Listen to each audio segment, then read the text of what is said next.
Morning students. तो बेटा अभी तक हम लोगों ने इलेक्ट्रॉन, प्रोटॉन, न्यूट्रॉन्स के बारे में पढ़ा और कुछ इंपॉर्टेंट टर्म्स बताई कल आप लोगों को।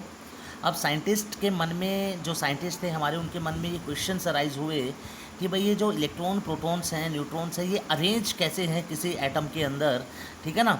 तो उसी बेस पे कई एटॉमिक मॉडल्स उस टाइम पे एग्जिस्टेंस में आए, लेकिन हमारे लिए 3 एटॉमिक मॉडल बहुत इंपॉर्टेंट है जो आपके सिलेबस में है, जो हम लोग यहाँ पे डिस्कस करेंगे। तो सबसे पहला मॉडल जो जे थॉमसन ने दिया था उसको हम बोलते हैं थॉमसन मॉडल ऑफ एटम। इस मॉडल को हम वाटरमेलन मॉडल भी बोलते हैं। थॉमसन ने क्या कहा था? थॉमसन ने कहा था कि भी जो एटम है वो बहुत ही माइन्यूट, स्फेरिकल और इलेक्ट्रोन्यूट्रल पार्टिकल है, जिसके अंदर पॉजिटिव और नेगेटिवली चार्ज मैटर प्रेजेंट है, ठीक है ना। पॉजिटिव और नेगेटिव चार्ज वहाँ पे प्रेजेंट है, क्योंकि हमें पता है कि इलेक्ट्रो न्यूट्रल होता है एटम। और सेकंड पॉइंट उसने क्या कहा था कि जो पॉजिटिवली चार्ज मैटर है वो यूनिफॉर्मली डिस्ट्रीब्यूटेड है एटम के अंदर, यानी पूरा का पूरा पॉजिटिव चार्ज यूनिफॉर्मली फैला हुआ है पूरे एटम के अंदर। और जो नेगेटिवली चार्ज इलेक्ट्रॉन है वो एम्बेडेड हैं सीड की तरह, ठीक है ना। जैसे वाटरमेलन के अंदर सीड लगे होते हैं, उस तरह से नेगेटिवली चार्ज इलेक्ट्रॉन जो है वो एम्बेडेड है किसके अंदर? पॉजिटिव चार्ज के ऊपर, ठीक है ना। तो इसीलिए इस मॉडल को वाटरमेलन मॉडल भी बोलते हैं।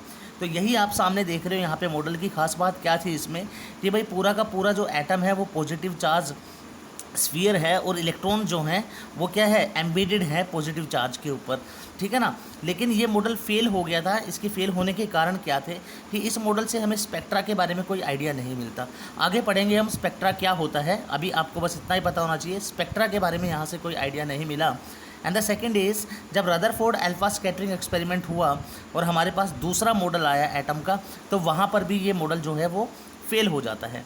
तो सेकंड मॉडल है हमारे बेटा Rutherford nuclear model of atom, जो रदरफोर्ड ने दिया था, और इस मॉडल को हम प्लानिटरी मॉडल भी कहते हैं।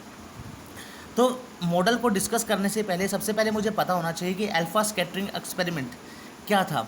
रदरफोर्ड ने बेसिकली क्या किया बेटा कि बीम ऑफ अल्फा पार्टिकल्स को थिन गोल्ड फॉइल के ऊपर डाला। उसने क्या किया? एक थिन गोल्ड फॉइल ली, उसके ऊपर अल्फा पार्टिकल्स को डाला, ठीक है ना। और जो गोल्ड फॉइल है उसके पीछे सर्कुलर फ्लोरिसेंट जिंक सल्फाइड की स्क्रीन लगी हुई थी। तो जैसे ही alpha particle radioactive substance से निकलना स्टार्ट हुए और गोल्ड फॉइल से टकराए, तो क्या हुआ? उन्होंने स्कैटर करना स्टार्ट कर दिया। आप इस एक्सपेरिमेंट से समझ सकते हो यहाँ पे कि सोर्स ऑफ अल्फा पार्टिकल उसने लिया, किसने? रदरफोर्ड ने। अल्फा पार्टिकल हमारे क्या होते हैं? He24, जिनके ऊपर पॉजिटिव चार्ज प्रेजेंट होता है। और लेड प्लेट के अंदर एक स्लिट किया गया, यहाँ पे एक छेद किया गया, और यहाँ से जब अल्फा पार्टिकल्स इस छेद में से बाहर आए और ये थिन गोल्ड फॉइल, बहुत ही पतली सी फाइल उसने ली गोल्ड की, जिसकी थिकनेस 2.1 × 10⁻⁷ मीटर थी। तो जैसे ही वो इस गोल्ड की फॉइल से टकराई, ठीक है ना, तो इस फोटोग्राफिक प्लेट के ऊपर जिंक सल्फाइड जो है फ्लोरिसेंट मटेरियल चिपका हुआ था। तो जैसे ही रेज यहाँ से स्कैटर होनी स्टार्ट हुई, ये पूरी स्कैटर होनी स्टार्ट हो जाती है अलग अलग, मैंने यहाँ पे एक ही लाइन से दिखाया हुआ है। तो वो क्या होता है, यहाँ पे जो जिंक सल्फाइड है वो चमकने लगता है, ठीक है। तो ये अल्फा स्कैटरिंग एक्सपेरिमेंट था हमारा, कि अल्फा रेज को जब गोल्ड की फॉइल पे डाला गया तो अल्फा रेज जो हैं वो स्कैटर होना स्टार्ट हो जाती हैं। इस एक्सपेरिमेंट को हम ज़्यादा डिटेल में समझ सकते हैं। यहाँ पे सपोज करो मैंने एक एटम ले लिया, सिंगल एटम। अब मुझे पता है एटम के सेंटर पे है न्यूक्लियस। तो रदरफोर्ड ने क्या किया, जब अल्फा पार्टिकल्स को डालना स्टार्ट किया किसके ऊपर? गोल्ड के एटम के ऊपर, तो हुआ क्या? आप क्या देख रहे हो कि most of the alpha particle क्या हुआ? इस एटम के आर पार निकल जाते हैं, ठीक है ना, जिनको हम क्या बोलते हैं? Undeviated alpha particles. ये देखो सारे के सारे अल्फा पार्टिकल बाहर निकल रहे हैं, किससे? एटम से। जिससे ये प्रूव हुआ था कि एटम का मोर देन 90% जो पार्ट है वो कैसा है? एम्प्टी स्पेस है वहाँ पे, यानी एटम के अंदर एम्प्टी स्पेस बहुत ज़्यादा प्रेजेंट है। उसके अलावा आप क्या देख रहे हो, कुछ अल्फा पार्टिकल्स जो बिल्कुल न्यूक्लियस के पास से गुजर रहे थे वो क्या हो गए? डेविएट हो गए अपने पाथ से। ये डेविएशन हो रहा है यहाँ पे। ये डेविएशन क्यों हुआ? क्योंकि न्यूक्लियस के ऊपर पॉजिटिव चार्ज है। हमें पता चल चुका है पिछले टॉपिक्स में कि न्यूक्लियस के अंदर प्रोटॉन प्रेजेंट है पॉजिटिवली चार्ज, और अल्फा पार्टिकल्स पर भी पॉजिटिव चार्ज प्रेजेंट है। तो पॉजिटिव चार्ज में रिपल्शन हुआ और डेविएशन हो गया। और बहुत ही कम अल्फा पार्टिकल ऐसे थे जो जब सेंटर से टकराए न्यूक्लियस के, तो वो क्या हुआ? अपने पाथ से वापस आ गए, ठीक है ना। तो यहाँ से आइडिया मिला हमें एटम के बारे में कि एटम के सेंटर में एक न्यूक्लियस प्रेजेंट है, इसलिए अल्फा पार्टिकल यहाँ टकराया और वापस आ गया। और एटम का मोस्टली पार्ट कैसा है? एम्प्टी है, इसलिए बहुत सारी अल्फा रेस एटम में से आर पार निकल जाती है। और न्यूक्लियस के ऊपर पॉजिटिव चार्ज प्रेजेंट है, क्योंकि जो अल्फा पार्टिकल्स न्यूक्लियस के पास से गए उनमें क्या हो गया, डेविएशन हो गया। तो इस एक्सपेरिमेंट से हमारे पास कुछ ऑब्जर्वेशंस और कंक्लूजन निकल के आए, जिसमें सबसे पहला ऑब्जर्वेशन हमने क्या किया कि most of the alpha particles बेटा क्या होते हैं, विदाउट एनी डिफ्लेक्शन आर पार निकल जाते हैं, जिससे क्या प्रूव हुआ था कि एटम का मैक्सिमम स्पेस कैसा है, एम्प्टी है। कुछ अल्फा पार्टिकल ऐसे हैं जो डिफ्लेक्टेड हो जाते हैं स्मॉल एंगल से। वो डिफ्लेक्शन का रीज़न क्या है, क्योंकि न्यूक्लियस के ऊपर क्या प्रेजेंट है, पॉजिटिव चार्ज प्रेजेंट है, इसलिए वहाँ पे डेविएशन हो जाता है। और थर्ड पॉइंट हमने क्या देखा कि बहुत ही कम alpha particle 1 out of 20,000 particle क्या हो जाते हैं, रिबाउंडेड बैक 180 डिग्री पे वापस आ जाते हैं, जिससे प्रूव होता है कि सेंटर के ऊपर एटम के कोई ना कोई न्यूक्लियस प्रेजेंट है। इसलिए काफ़ी सक्सेसफुल मॉडल माना जाता है। हालांकि इसमें भी कुछ कमियां थी जो हम लोग पढ़ेंगे, ठीक है ना। लेकिन इस मॉडल से हमें पता चल गया कि भाई एटम का 90% मोर देन 90% पार्ट जो है वो एम्प्टी है, एटम के सेंटर पे न्यूक्लियस प्रेजेंट है, ठीक है ना, और एटम के न्यूक्लियस के ऊपर क्या है, पॉजिटिव चार्ज प्रेजेंट है। अब इसी के बेस पे, based on alpha scattering experiment, Rutherford ने अपना न्यूक्लियर मॉडल दिया, और जिस न्यूक्लियर मॉडल के कुछ मेन फीचर्स क्या थे वो हम डिस्कस करते हैं। तो सबसे पहला पॉइंट तो यही है बेटा, न्यूक्लियस की जो एटम है, एटम के सेंटर पे क्या प्रेजेंट है, न्यूक्लियस, ठीक है ना। और न्यूक्लियस जो है सेंटर में प्रेजेंट है, और जिसके अंदर न्यूक्लियस के अंदर क्या प्रेजेंट है, पॉजिटिव चार्ज है, वहाँ पे सेंट्रली लोकेटेड है पॉजिटिव चार्ज, किसके अंदर, न्यूक्लियस के अंदर। और जो वॉल्यूम है न्यूक्लियस का वो क्या है, नेग्लिजिबल है as compared to total volume of the atom. भाई सही बात है, पूरा एटम का वॉल्यूम तो ज़्यादा ही होगा ना, क्योंकि पूरे एटम के जो रेडियस है, जो एटम की रेडियस है वो कितनी है, 10⁻10 मीटर, लेकिन जो न्यूक्लियस की रेडियस है वो 10⁻15 मीटर है। दूसरा पॉइंट उसने क्या बताया कि न्यूक्लियस के अंदर जो है प्रोटॉन और न्यूट्रॉन दोनों प्रेजेंट है, जिनको हम क्या बोलते हैं, न्यूक्लियन। तीसरा पॉइंट बोला कि एक्स्ट्रा न्यूक्लियर पार्ट मतलब न्यूक्लियस को छोड़ के बाहर वाले हिस्से में जो इलेक्ट्रॉन्स है वो क्या कर रहे हैं, रिवोल्व कर रहे हैं, घूम रहे हैं, ठीक है ना। इलेक्ट्रॉन्स जो हैं वो रिवोल्व कर रहे हैं एटम में, किसके अंदर, एक फिक्स्ड सर्कुलर पाथ के अंदर, जिसको उसने क्या कहा, ऑर्बिट, ठीक है ना। और न्यूक्लियस प्रोटॉन और इलेक्ट्रॉन के बीच के फोर्स को जो काउंटर बैलेंस करके रखा हुआ है, वो कौन से फोर्स ने रखा हुआ है, इलेक्ट्रोस्टैटिक फोर्स ऑफ अट्रैक्शन ने। फोर्थ पॉइंट उसने क्या कहा, रदरफोर्ड ने इस अपने एटॉमिक मॉडल को सोलर सिस्टम के साथ कंपेयर किया।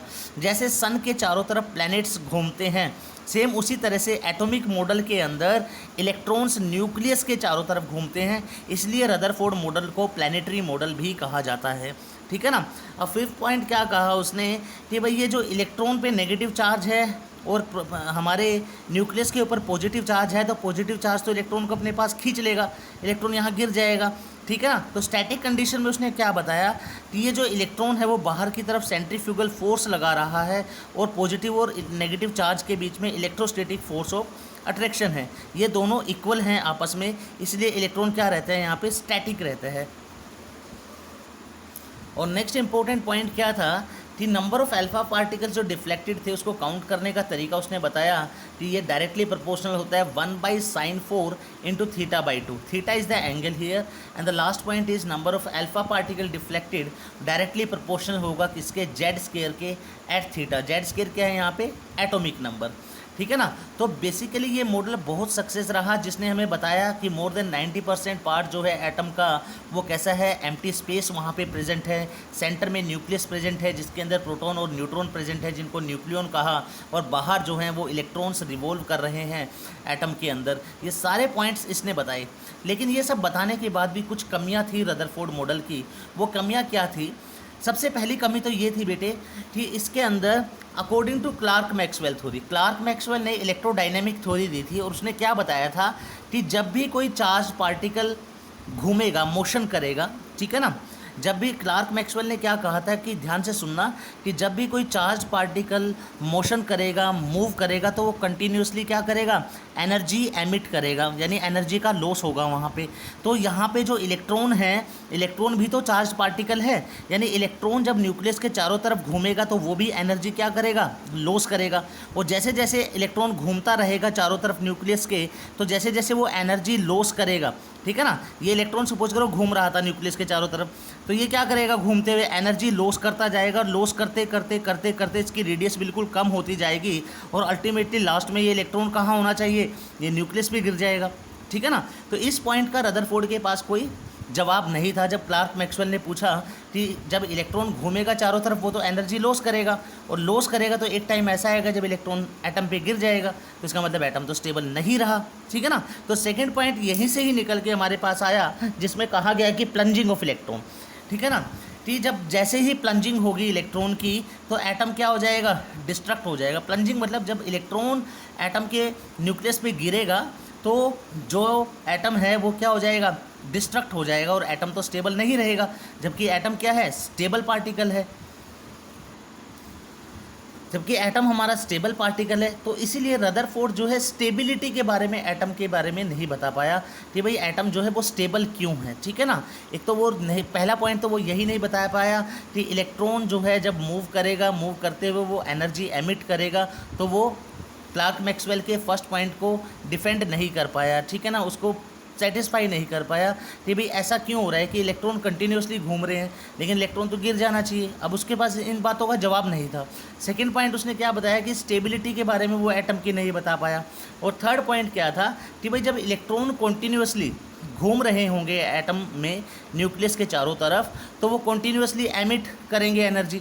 जब कॉन्टीन्यूसली घूमेंगे तो कॉन्टीन्यूसली एनर्जी भी एमिट करेंगे। अब जब कॉन्टीन्यूसली एनर्जी एमिट करेंगे तो उनका जो स्पेक्ट्रा है वो कैसा होना चाहिए, कॉन्टीन्यूस ही होना चाहिए था। लेकिन जबकि ऐसा नहीं होता, जब बाद में स्पेक्ट्रा देखा गया बोहर मॉडल ऑफ एटम के बाद, तो जो स्पेक्ट्रा होता है वो कैसा आता है हमारे पास, नॉट कॉन्टीन्यूस, ठीक है ना, नॉन कॉन्टीन्यूस स्पेक्ट्रम हमें मिलता है। तो ऐसा क्यों हो रहा है, तो बेसिकली स्पेक्ट्रा के बारे में रदरफोर्ड को भी आइडिया नहीं था। तो ये तीन कमियां जो थी हमारे पास रदरफोर्ड मॉडल की, जो कमियां थी, स्टेबिलिटी ऑफ एटम के बारे में वो नहीं बता पाया, स्पेक्ट्रा जो है वो नॉन कॉन्टीन्यूस क्यों है इनके बारे में उसके पास कोई आइडिया नहीं था, ठीक है ना। तो ये कुछ कमियां थी रदरफोर्ड मॉडल की। अल्दाउ ये बहुत सक्सेसफुल मॉडल भी रहा जिसने एटम के बारे में काफ़ी कुछ हमें आइडिया दिया, लेकिन कुछ कमियां थी जो बाद में बोहर ने दूर की, जो हम नेक्स्ट लेक्चर में बताएंगे आपको कि बोहर मॉडल ऑफ एटम क्या होता है। ओके बेटा, तो आपको कल एक डीपीपी दी जाएंगी इन क्वेश्चंस के ऊपर, उनको आप लोग आराम से करना। ओके बेटा, थैंक यू वेरी मच।